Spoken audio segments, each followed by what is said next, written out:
Hello everyone, welcome to my channel MS Study for CBSE pattern.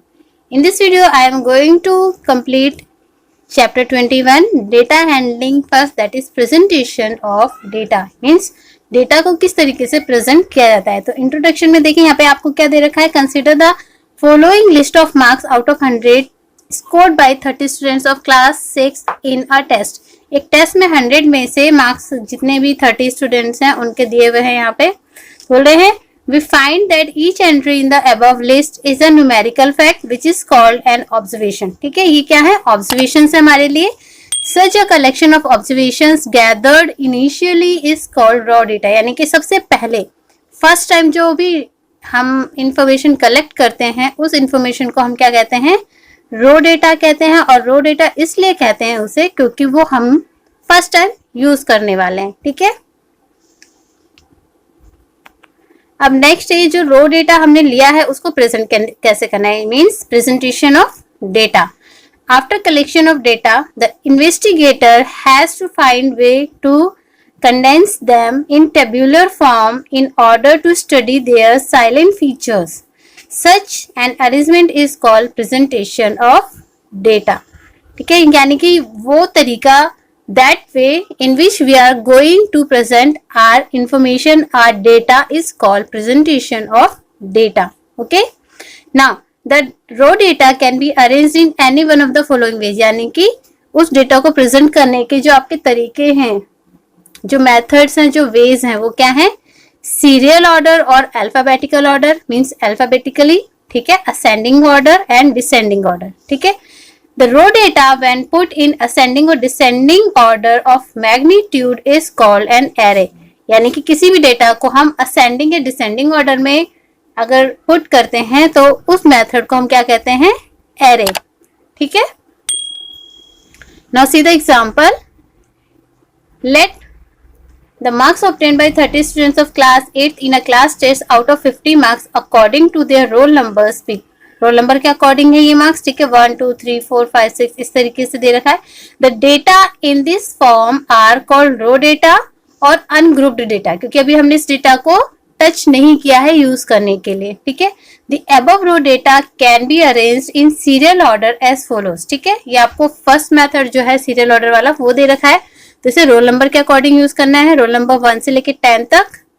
ठीक है, roll number 11 से 20 और roll number 21 to 30 दे रखा है और उनके आगे उन बच्चों के मार्क्स प्रेजेंट किए गए हैं. ठीक है, now suppose we wish to जज the standard of achievement of the students. यानी कि हम ये देखना चाहते हैं कि किस बच्चे ने बेटर परफॉर्मेंस की है. ठीक है, और किस बच्चे ने बेटर परफॉर्मेंस यानी कि लो परफॉर्मेंस दी है. They are not good at the test. The data in this form do not give us a clear picture of the group. If we arrange them in ascending or descending order, it gives us a slightly better picture. In ascending order, the data looks as follows. तो हमने क्या करा? ascending order में इस तरीके से रख लिया है, यानी कि least marks से लेके highest marks तक. In descending order, the data looks as follows. ये just opposite हो जाएगा ascending का. यहाँ पे आपके higher marks जो है वो पहले आ जाएंगे और lower marks last में आएंगे. ठीक है, so the raw data when we put in ascending or descending order of magnitude is called an array or arrayed data. ठीक है, now in the number of observations is large, then arranging data in ascending or descending or serial order is a tedious job and it does not tell us much except perhaps the minimum and maximum of data. यानी कि अगर आपको data बहुत ज्यादा value में दे रखा है तो इसे सीरियल नंबर से लगाना या असेंडिंग और डिसेंडिंग ऑर्डर में करना थोड़ा सा मुश्किल हो जाता है. ठीक है, ये हमारे लिए थोड़ा सा ट्रिकी हो जाता है. So to make it easily understandable and clear we can tabulate data in the form of table given below. तो हम क्या करते हैं? उसको टेबल के रूप में या टेबल फॉर्म में लेकर आते हैं. In the first column of the table we write all marks from lowest to highest. ठीक है, we now look at the first value in the given row data and put a bar vertical lines. ठीक है, this type of lines in the second column opposite to it. Now we see the second value in the given row data and put a bar opposite to it in the second column. This process is repeated till all observations in the given row data are exhausted.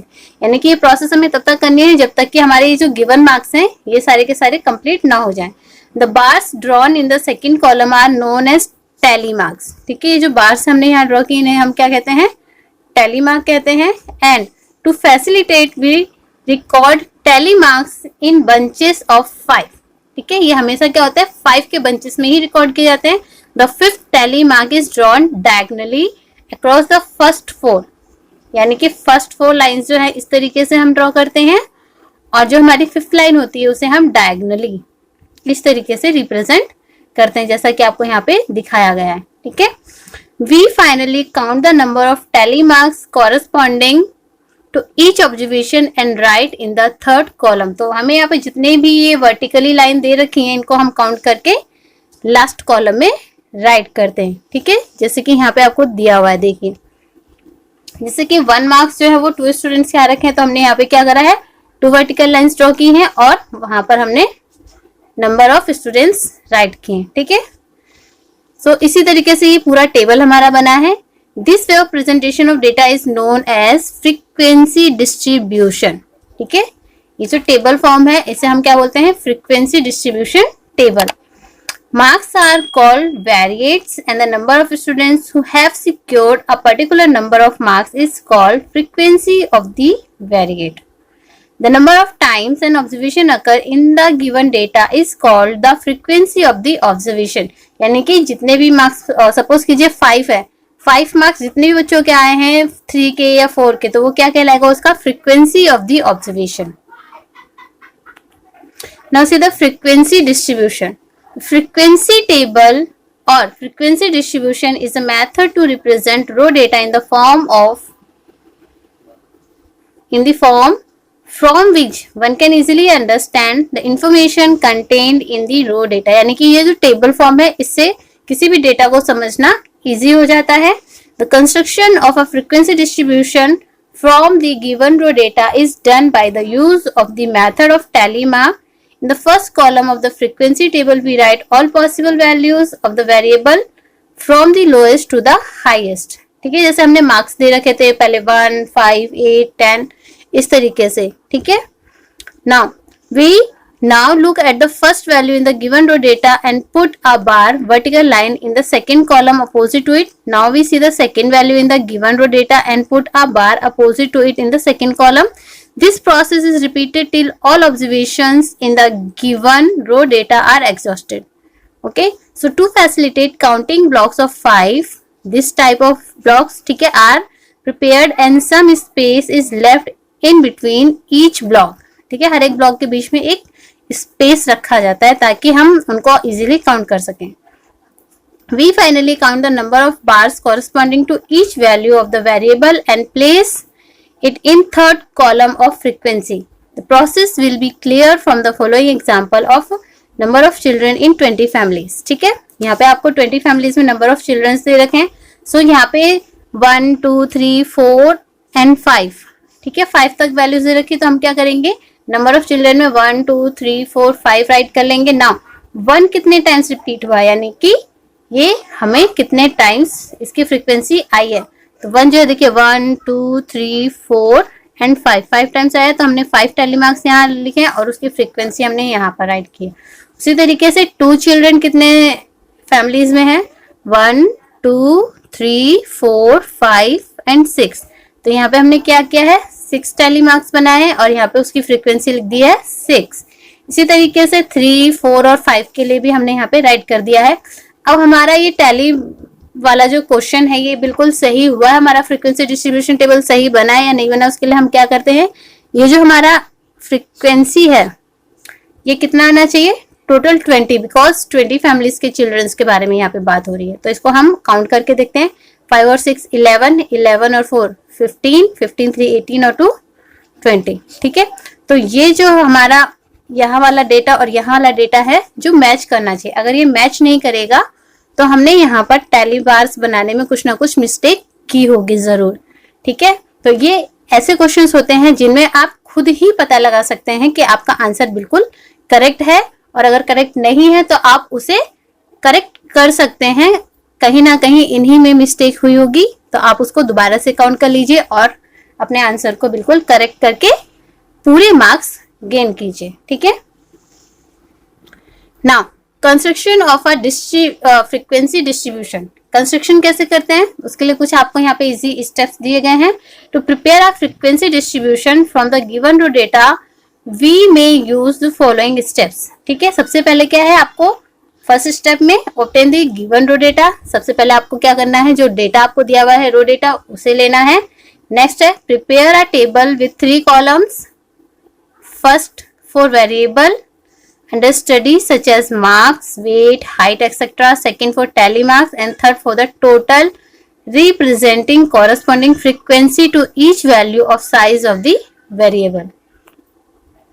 उसके बाद है place all the values in the variable in the first column in ascending order. ठीक है, ये values हमेशा हमें क्या करनी होती है, ascending order में ही put करनी होती है। ओके, next है take the first observation in the row data and put a bar in the second column opposite to it. Then take the second observation in the given row data and put a bar opposite to it. Continue this process till all the observations in the row data are exhausted. For the sake of convenience, record tally marks in bunches of 5 and 5. The fifth is obtained by crossing diagonally the other 4. Leave some space between each block of bars. ठीक है, आपको क्या करना है, जितने भी blocks बनेंगे उनको उनके बीच में हमें क्या रखना है, गैप रखना है, ताकि हम उसको 5-5 के बंचेस में इजीली काउंट कर सकें। स्टेप नंबर 5 है आपका count the number of bars यानी कि tally marks in respect of each value of the variable and place it in the third column. ठीक है, थर्ड कॉलम जो हमारा फ्रीक्वेंसी वाला है उसमें हमें पुट करना है। नेक्स्ट स्टेप है give a suitable title to the frequency distribution table so that it conveys exactly what the table is about. यानी कि जो आपको टेबल दे रखा है, जैसे कि अभी हमने ऊपर एग्जाम्पल लिया था ये वाला। ठीक है, तो इसका फ्रीक्वेंसी डिस्ट्रीब्यूशन क्या है, number of children in 20 families. ठीक है, तो इस तरीके से आपका क्वेश्चन जिस भी टॉपिक पर बेस्ड होगा वो टॉपिक आपको ऊपर लिखना है, ताकि जो भी फ्रीक्वेंसी डिस्ट्रीब्यूशन टेबल आपने बनाया है उसको पढ़ना, उसको समझना इजी हो जाए। Now see the exercise 21.1। Define the following terms: observations, data, frequency of an observation and frequency distribution. ये हम ऑलरेडी मैंने अभी जस्ट आपको पढ़ाया ही है, बट क्या करते हैं, इसको टिक लगा लेते हैं हम अपनी बुक में ही, ताकि ये आप अपनी नोटबुक में राइट कर सके। तो सबसे पहला हमारा जो डिफाइन है वो है ऑब्जर्वेशंस का। ये रहा आपका पेज, जो डेटा हैंडलिंग यानी कि चैप्टर का फर्स्ट पेज है, उसी पे ये जो एंट्री हमें दे रखी है क्या बोले, list is a numerical fact which is called an observation. ठीक है, इन्हें आपको राइट करना है और क्या लिख देना है, the above list is a numerical fact which is called an observation. Next है आपका डेटा। ठीक है, तो डेटा की डिफाइन देखते कहाँ है, डेटा जस्ट आपको उसी के नीचे है, a collection of observations gathered initially और not is called a raw data. यानी कि अगर आपको रो डेटा की डिफाइन देनी है तो इनिशियली आपको लगाना कंपलसरी है, और अगर आप सिर्फ डेटा की इंफॉर्मेशन दे रहे हैं तो अ collection of observing gathered is called data. ठीक है, थर्ड है आपका फ्रीक्वेंसी ऑफ एन ऑब्जर्वेशन। ये आपका पेज नंबर 21.2 पे। ठीक है, यहां से यहां तक the number of times an observation occurs in the given data is called the frequency of the observation. And last define आपकी frequency distribution on page number 21.3. Frequency table or frequency distribution is a method to represent raw data in the form from which one can easily understand the information contained in the raw data. ठीक है, Question number 2. The final marks in mathematics of 30 students are as follows. ठीक है, ये आपको marks दे रखे हैं। इसमें पहला क्वेश्चन है arrange these marks in the ascending order 30 to 39 one group, 40 to 49 second group etcetera. यानी कि इनको हमें ग्रुप्स में रखना है। तो हम यहाँ पे देख लेते हैं 39 मीन्स 49 तक है, तो 59 भी है इसमें, 98 भी यानी कि 99 तक हो जाएगा, और उसके बाद 99 तक हो जाएगा, इसमें 100 भी है, यानी कि ये 109 तक जाएगा। तो इसमें हमें कितने ग्रुप्स बनाने पड़ेंगे वो हम देख लेते हैं। आई थिंक मुझे यहाँ पे 3 टेबल्स बनाने पड़ेंगे ड्यू टू स्पेस।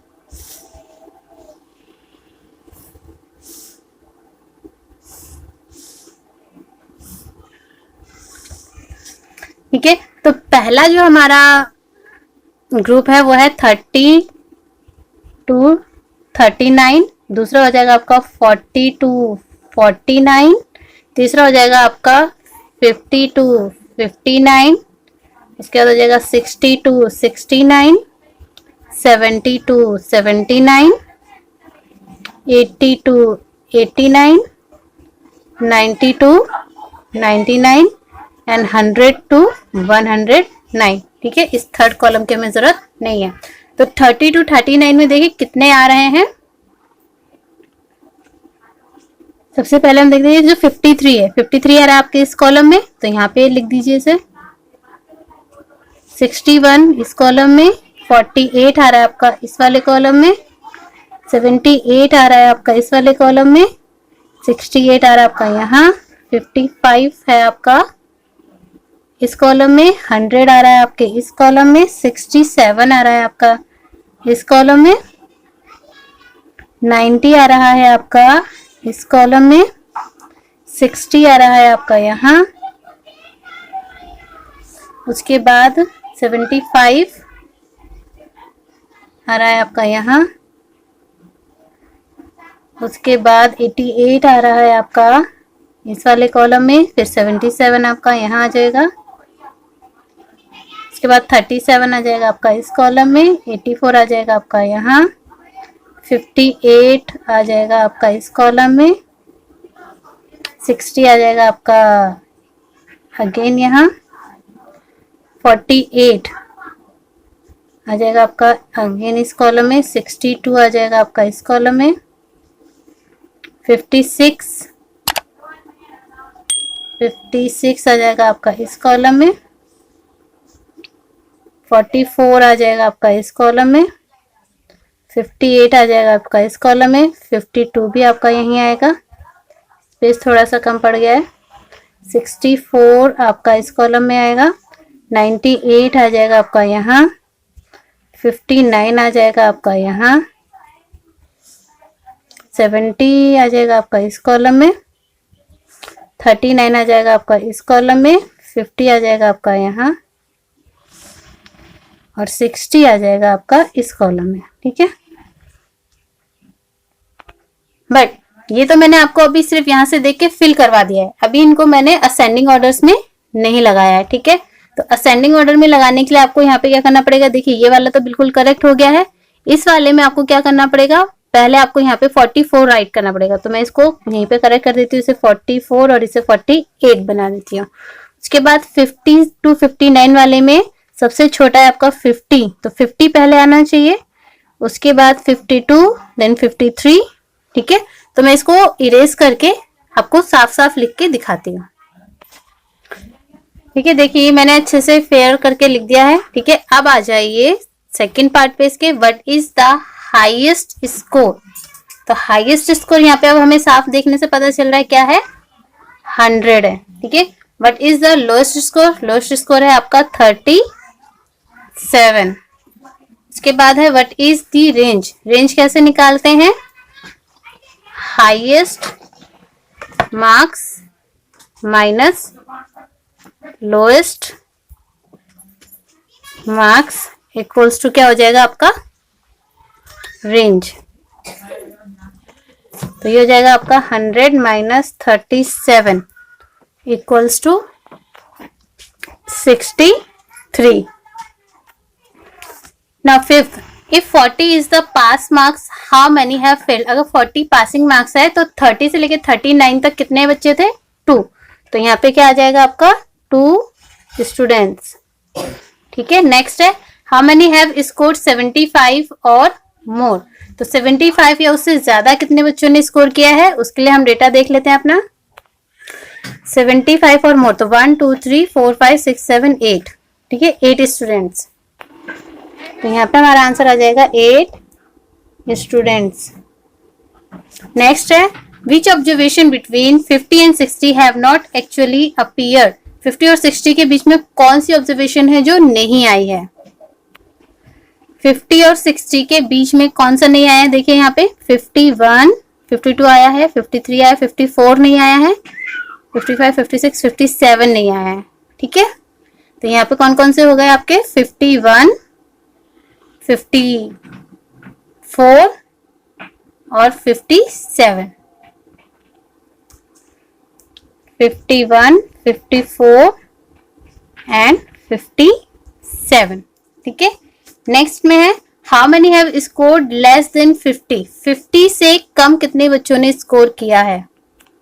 तो यहाँ पे देखिए आपका 50 वाला यहाँ स्टार्ट हो रहा है, यानी कि 50 से कम कितने हैं? 1 2 3 4 5, 5 स्टूडेंट्स, 5 स्टूडेंट्स। ठीक है। Now see the question number 3। The weight of newborn babies in kg in a hospital are on a particular day are as follows। ठीक है, किसी एक पर्टिकुलर डे में ये आपको बेबीज जो न्यू बॉर्न बेबीज हैं उनके वेट दे रखे हैं केजी में। ठीक है, तो सबसे पहले इसे क्या करना है? Rearrange the weight in descending order. Descending order में से राइट करना है, यानी कि सबसे पहले हाईएस्ट वाला हमें राइट करना है। तो हाईएस्ट वाला यहाँ पे देखते हैं कौन सा है?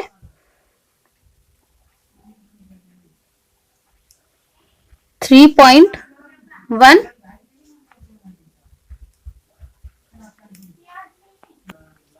उसके बाद है 3.0, उसके बाद है 2.9, 2 टाइम्स है। ठीक है, उसके बाद यहाँ पे देखिए 2.8, 2.8 2 टाइम्स दे रखा है। ठीक है, उसके बाद 2.7, 1 2 2 टाइम्स 2.7 है। ठीक है, उसके बाद 2.6 ओनली 1 टाइम है। उसके बाद 2.5,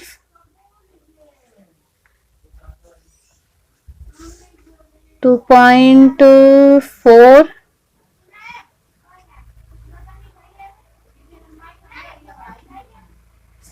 2.5 यहाँ पे 2 टाइम्स है। उसके बाद 2.4,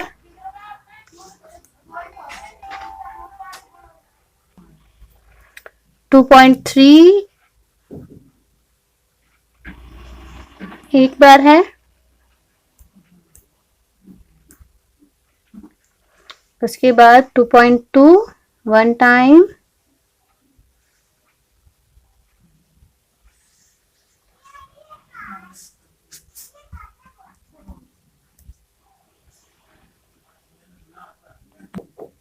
ये 2.3 मैंने यहाँ राइट कर दिया है, बट यहाँ पे राइट करना था।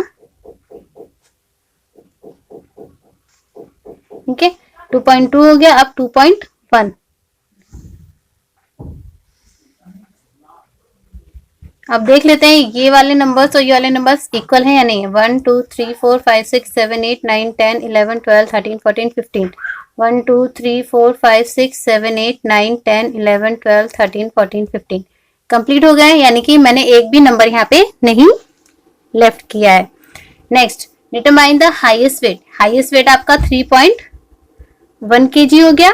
Determine the lowest weight. Lowest weight हो गया आपका 2.1 kg।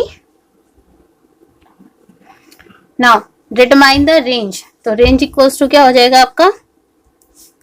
Highest weight minus weight. तो ये हो जाएगा आपका 3.1 kg minus 2.1 1 kg equals to 1 kg. Fifth, how many babies were born on that day? तो कितने बेबीज हैं? 15 बेबीज. ठीक है. नेक्स्ट है आपका how many babies weight below 2.5 kg. 2.5 kg से कम कितने बच्चे हैं? तो वो है आपका 1 2 3 4 बेबीज. नेक्स्ट है how many babies weight more than 2.8 kg. 2.8 kg से ज्यादा कितने बच्चे हैं? 4 बेबीज हैं. और इसका लास्ट क्वेश्चन है इसी क्वेश्चन का part, how many babies weight 2.8 kg. 2.8 kg 2 babies का है.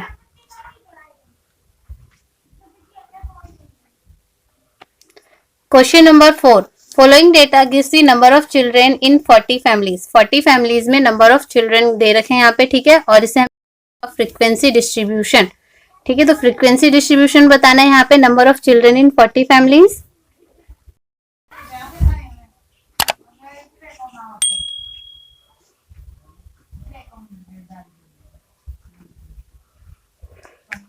ठीक है. तो इसके लिए हम क्या करेंगे, एक टेबल बनाते हैं.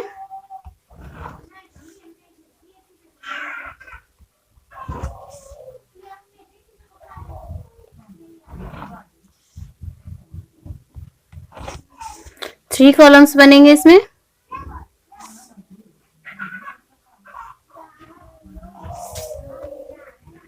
Number of children, tally mark. ठीक है. और यहाँ पे आ जाएगी आपकी फ्रीक्वेंसी. ठीक है. अब यहाँ पे देखिए 0 से शुरू है तो 0 1. ठीक है. यहाँ पे फिर 2 के बाद यहाँ पे आपको 3 भी गिवन है, 4 भी गिवन है, 5 भी गिवन है, 6 भी गिवन है. उसके बाद नहीं गिवन है. ठीक है. यानी कि यहाँ पे मैक्सिमम नंबर ऑफ चिल्ड्रन कितने दे रखे हैं? 6 दे रखे हैं. अब आपको क्या करना है, फर्स्ट जो डेटा है वो आपको क्या करना है, 0 के लिए फाइंड करना है. तो देखते हैं इसमें हमें 0 नंबर ऑफ चिल्ड्रन कितनी फैमिलीज में दे रखे हैं. फाइंड करते हैं 1 2 3 4 एंड 5.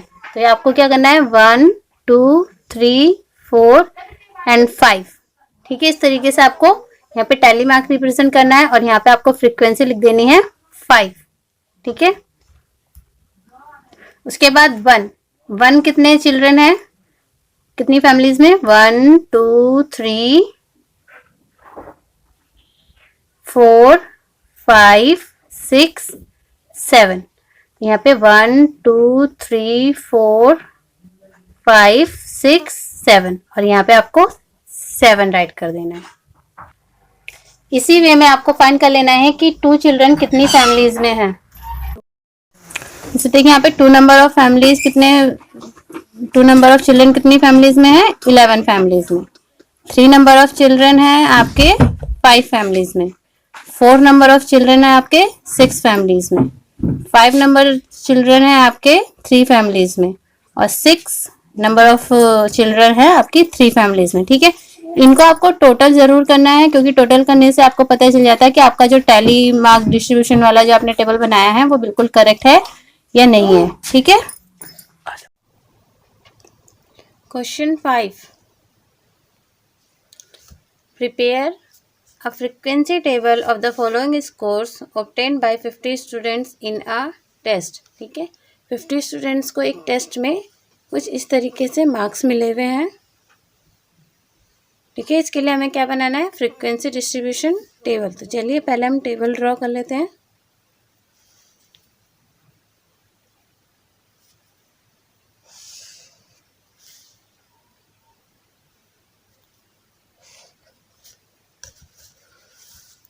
इसे 3 पार्ट्स में डिवाइड करना है.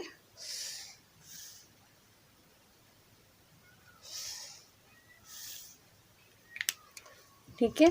फर्स्ट पार्ट है हमारा मार्क्स का, सेकंड हो जाएगा आपका टैली मार्क, थर्ड हो जाएगा नंबर ऑफ स्टूडेंट्स। ठीक है, अब ये जो नंबर्स हमें दे रखे हैं इन्हें हमें क्या करना है, असेंडिंग ऑर्डर में यहाँ पर मार्क्स में पुट करना है। तो सबसे छोटा नंबर यहाँ पे देखिए 7 दिख रहा है। 7 के बाद है आपका 14, 16, 17, 19, 21,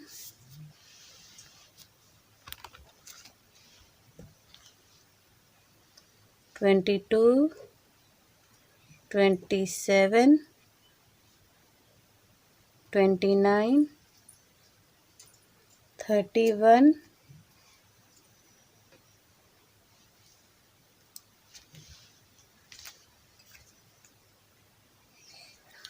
31 के बाद है आपका 33, 34, 37, 38, 39, 41, 42, 43, 44, 47, 49, 51, 52, 53, 54,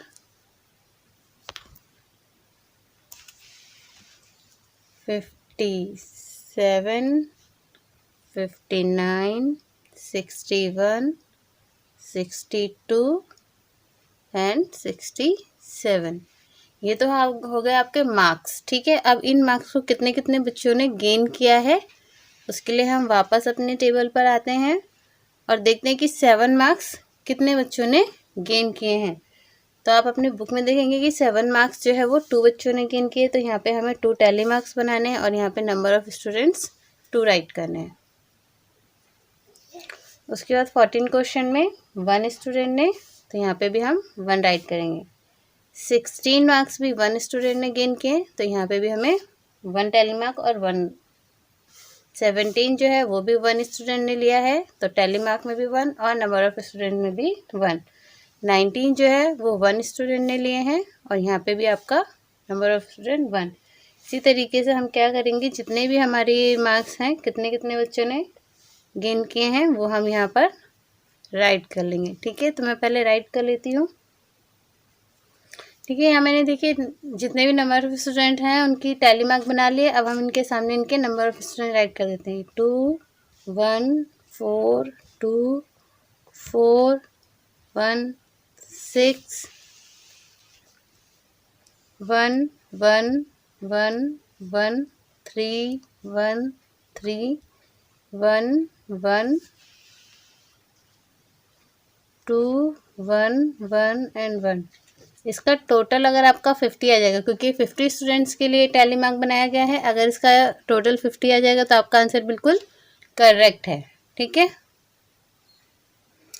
question number 6, a die was thrown 25 times and following scores were obtained. 25 times एक डाइस को थ्रो किया गया है। ठीक है, और उससे मार्क्स जो आपको नंबर्स जो मिले हैं वो यही रहे।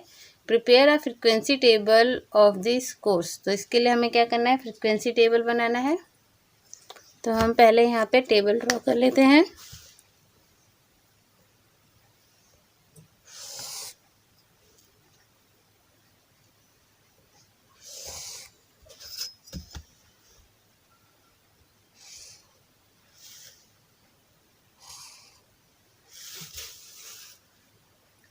ठीक है, इसमें हमें लिखना है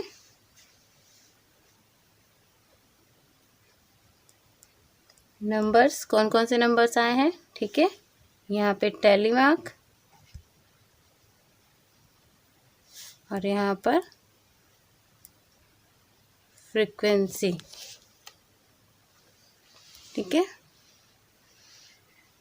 अब देखिए कौन कौन से नंबर आ सकते हैं एक डाइस में। 1, 2, 3, 4, 5 एंड 6। तो 1 कितने टाइम्स आए, यहाँ से काउंट करते हैं 1 2 3 4 5। तो 1 2 3 4 5 टाइम्स टैली मार्क बना के यहाँ पे 5 राइट कर देंगे। उसके बाद 2 देखते हैं कितने टाइम्स आया है, 1 2 3 4 5 1 2 3 4 5। 3 कितने टाइम्स आया है, 1 2 3 4 1 2 3 4। 4 कितने टाइम्स आया है, 1 2 3 टाइम्स। 5 कितने टाइम्स आया है, 1 2 3 4 1 2 3 4। और 6 कितने टाइम्स आया है, 1 2 3 4 टाइम्स, 1 2 3 4। ठीक है, अब इन सबको ऐड करते हैं और ऐड करने के बाद देखते हैं क्या ये 25 आ रहा है। तो 5 5 10 14 17 21 और 4 25। ठीक है, तो ये हमारा जो टैली मार्क बना है वो बिल्कुल करेक्ट बना है। ठीक है, question number 7, in a study of number of accidents per day the observation for 30 days were obtained as follows. ठीक है, नंबर ऑफ एक्सीडेंट 30 डेज में कितने हुए हैं पर डे, वो आपको यहाँ पे दिखाए गए हैं। Prepare a frequency distribution table. तो पहले हम यहाँ पे टेबल ड्रॉ कर लेते हैं।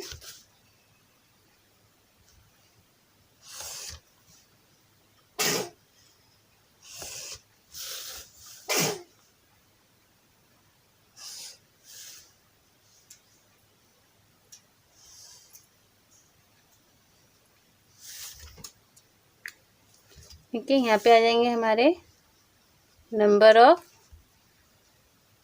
Accidents, tally mark and frequency.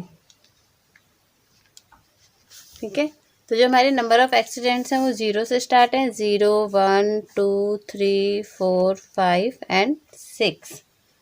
ठीक है, तो अब हमें क्या करना है, काउंट करना है कि 0 कितने टाइम्स आया है, 1 2 टाइम्स हमारा 0 है। ठीक है, उसके बाद 1 आया आपका 1 2 3 टाइम्स, तो यहाँ 3 राइट करेंगे।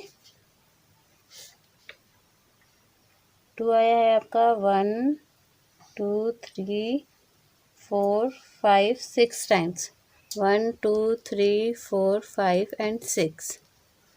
3 आया है आपका 1 2 3 टाइम्स, तो यहाँ पे 3 राइट करेंगे। 4 आया आपका 1 2 3 4 टाइम्स, तो 1 2 3 4। उसके बाद 5 आया है आपका 1 2 3 4 5 6 टाइम्स, तो 1 2 3 4 5 एंड 6। उसके बाद 6 आया आपका 1 2 3 4 5 एंड 6 टाइम्स, 1 2 3 4 5 6। ठीक है, अब यहाँ पे देख लेते हैं क्या इनका एडिशन 30 आ रहा है। अगर 30 आ रहा होगा तो हमारा फ्रीक्वेंसी डिस्ट्रीब्यूशन बिल्कुल करेक्ट है। तो 6 और 6 12, 4 16 19 25 और ये दोनों मिला के 5 30। हमारा ये फ्रीक्वेंसी डिस्ट्रीब्यूशन बिल्कुल करेक्ट है। Question number 8, prepare a frequency table of the following ages in year of 30 students of class 8th in your school. एक स्कूल के बच्चों में 8th क्लास के बच्चों की एज दे रखी है, इसका हमें क्या बनाना है, फ्रीक्वेंसी डिस्ट्रीब्यूशन टेबल बनाना है। ठीक है, तो इसके लिए हमें यहाँ पे क्या करना होगा, पहले हम इसको फ्रीक्वेंसी टेबल ड्रॉ कर लेते हैं।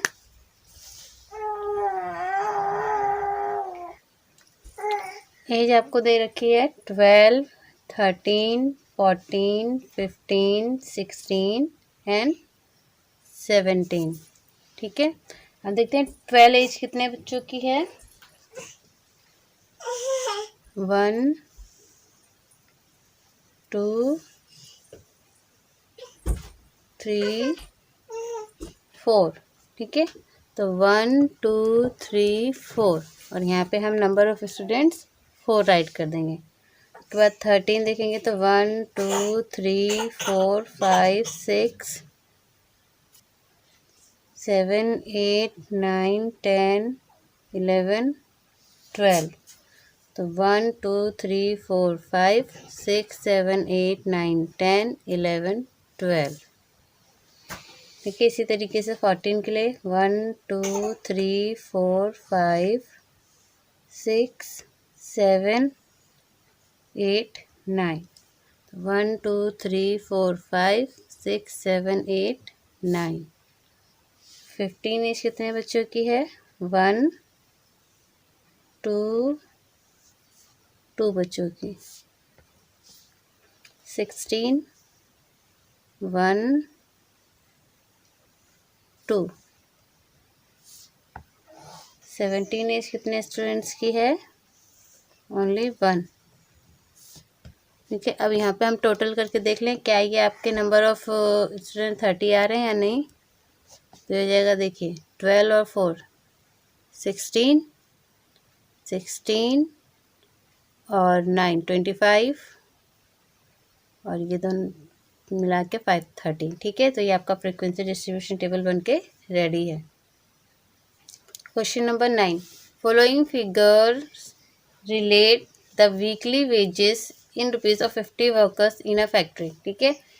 कुछ वर्कर्स की यानी कि 15 वर्कर्स की आपको यहाँ पे क्या दे रखी है? वेज दे रखी है, ठीक है, पर डे की। Prepare a frequency table. तो सबसे पहले हम यहाँ पे फ्रीक्वेंसी टेबल ड्रॉ कर लेते हैं।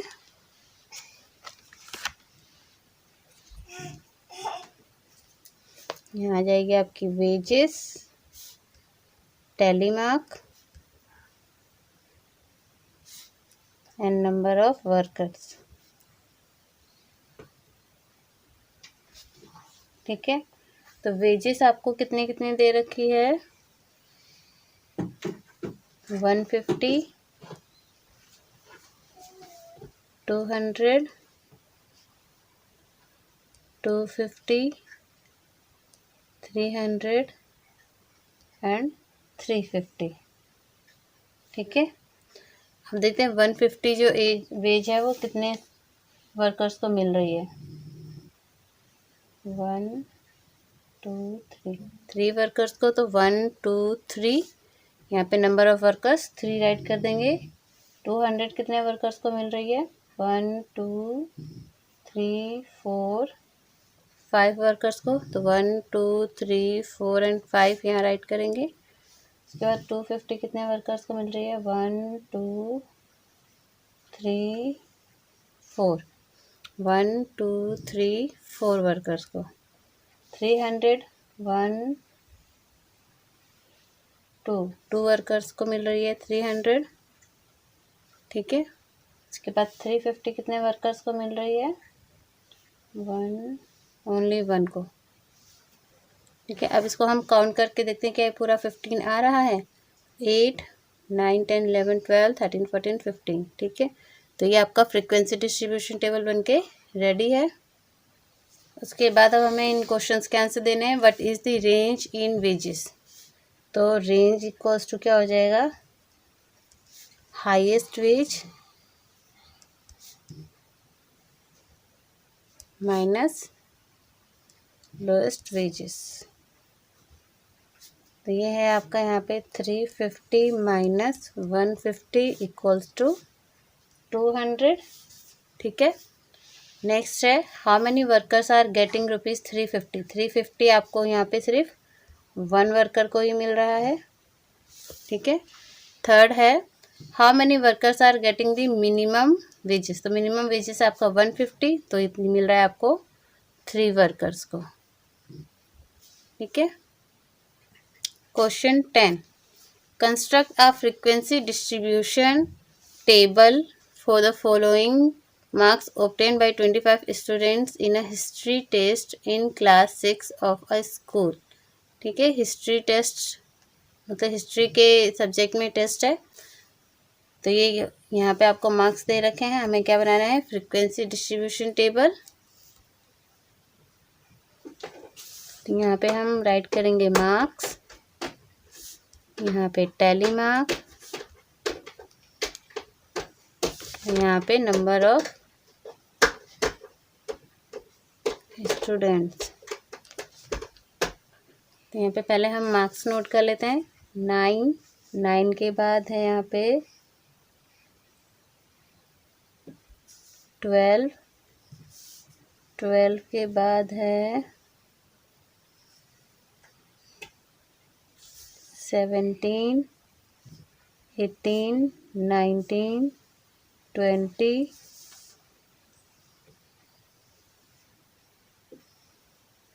ठीक है। अब 9 मार्क्स कितने स्टूडेंट्स के आए हैं काउंट कर लेते हैं। 1 2 3 4 5 एंड 6। तो 1 2 3 4 5 6। 12 मार्क्स कितने स्टूडेंट्स के आए हैं। 1 2 3 4 1 2 3 4। 17 मार्क्स 1 2 3 4 स्टूडेंट्स के हैं। 18 मार्क्स कितने के हैं। 1 2 स्टूडेंट्स के, तो 2 टैली मार्क एंड 2 लिखेंगे यहाँ पे। 19 मार्क्स कितने स्टूडेंट्स के हैं। 1 2 3 4 स्टूडेंट्स के, 1 2 3 4। और 20 मार्क्स कितने स्टूडेंट्स के हैं। 1 2 3 ठीक है। अब यहाँ देखते हैं अगर हमारे नंबर ऑफ स्टूडेंट 25 यहाँ पर आ रहे हैं करेक्ट, तो हमारा टैली मार्क बिल्कुल सही बना है। तो 6 और 4 10 14 15 16 और 4 20 और ये 23। इट मीन्स हमने यहाँ पे कहीं मिस्टेक की है।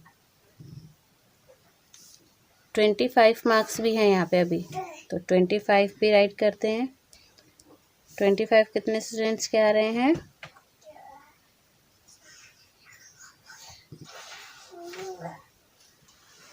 1 2, ठीक है। 2 स्टूडेंट्स के आ रहे हैं, तो यहाँ पे हमारा 2 हो गया। अब हमारा यहाँ पे करेक्ट आंसर 25 आ जाएगा, ठीक है। तो 6 4 10 14 16 20 और ये मिला के 25, ठीक है। तो अब हमारा टैली मार्क बिल्कुल सही बन गया है। अब इसके क्वेश्चन के आंसर देते हैं। What is the range of the marks. तो रेंज इक्वल्स टू हो जाएगा आपका highest marks minus lowest marks. Highest marks है 25 माइनस लोएस्ट मार्क्स है 9। तो यहाँ पे आ जाएगा आपका आंसर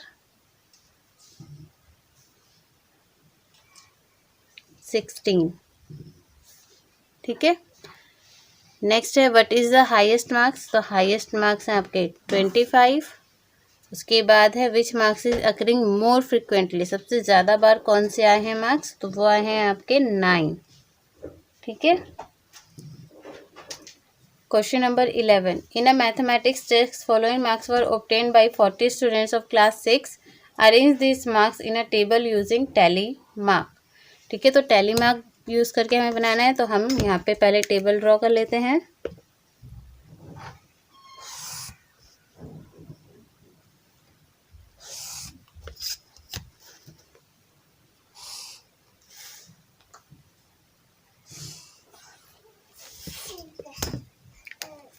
यहाँ पे आ जाएगा आपका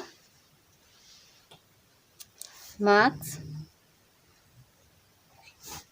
tally mark and number of students. तो मार्क्स आपके कितने कितने आए हैं, देखिए 1 भी आया है, 2 भी है, 3 भी है, 4 भी है, 5 भी है, 6 भी है, 7 भी है, 8 भी है, 9 भी है, ठीक है। तो देखिए 1 कितने टाइम्स आया है, काउंट कर लेते हैं। 1 2 टाइम्स है। 2 कितने टाइम्स आया है, 1 2 3 टाइम्स। 3 कितने टाइम्स आया है? 1 2 3 3 टाइम्स। 4 कितने टाइम्स आया? 1 2 3 4 5 6 7। 1 2 3 4 5 6 7। 5 कितने टाइम्स आया है? 1 2 3 4 5 6 6 टाइम्स आया है। 1 2 3 4 5 एंड 6। 7 कितने टाइम्स आया है? 1 2 3 4 5। 1 2 3 4 5। उसके बाद 7 7 वाला था आपका 1 2 3 4 5 टाइम्स। 6 वाला काउंट करते हैं।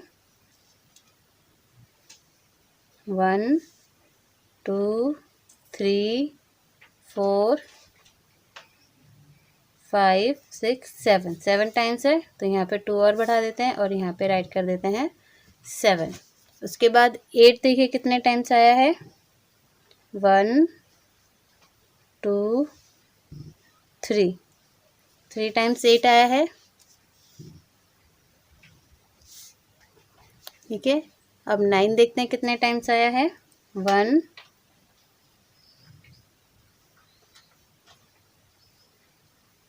1 टाइम है 9। तो ये देखते हैं हमारे कितने होने चाहिए 40। अगर 40 है तो हमने आंसर बिल्कुल करेक्ट किया है, और अगर नहीं तो कुछ ना कुछ मिस्टेक है।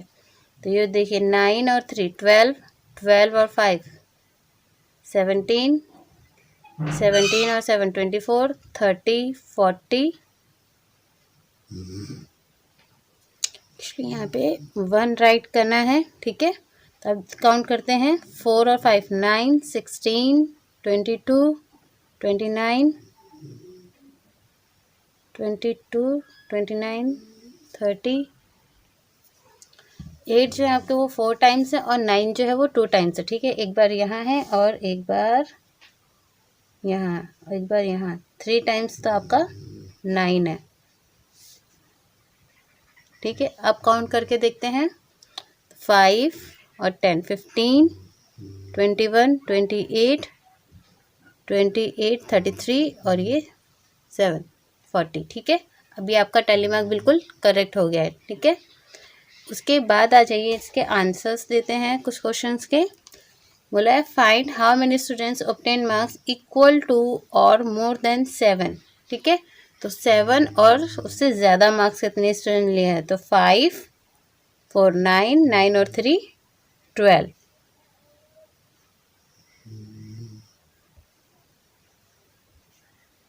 उसके बाद है how many students obtain marks below 4।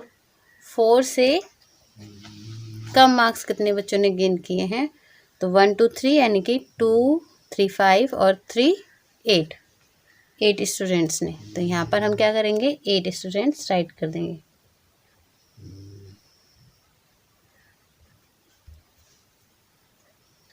Question number 12।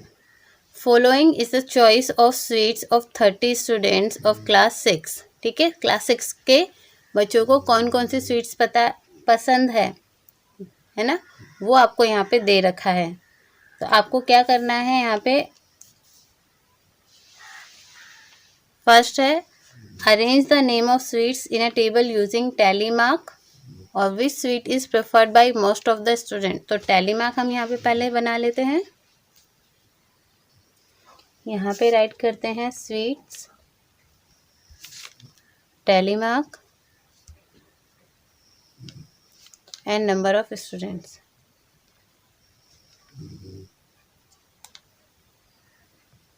ठीक है, स्वीट्स हैं आपके पास यहाँ पे लड्डू,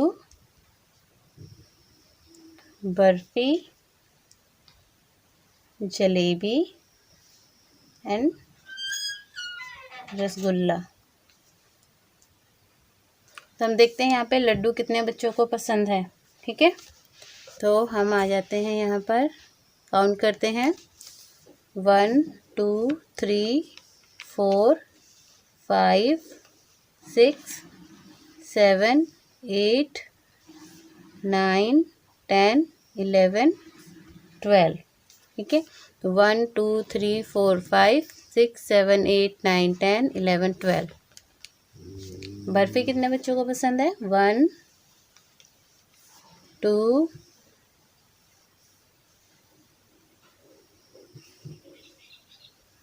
3। ओनली 3 स्टूडेंट्स को बर्फी पसंद है। जलेबी कितने बच्चों को पसंद है? 1 2 3 4 5 6 स्टूडेंट्स को जलेबी पसंद है। और रसगुल्ला कितने स्टूडेंट्स को पसंद है? 1 2 3 4 5 6 7 8 9। ठीक है, तो यहाँ पे हम 9 टैली मार्क बनाएंगे और यहाँ पे राइट कर देंगे 9। अब यहाँ पे देखते हैं इनको ऐड करने पे 30 आ रहा है या नहीं आ रहा है। तो 9 और 6 15, 12 और 3 15, 15 15 30। ठीक है, अब हम इन क्वेश्चंस के आंसर देते हैं। Arrange the name of sweets in a table using tally mark, ये तो हमने ऊपर कर दिया। सेकेंड है which sweet is preferred by most of the student, सबसे ज़्यादा स्वीट्स कौन सी अच्छी लगी है बच्चों को? तो वो है आपका लड्डू। ठीक है,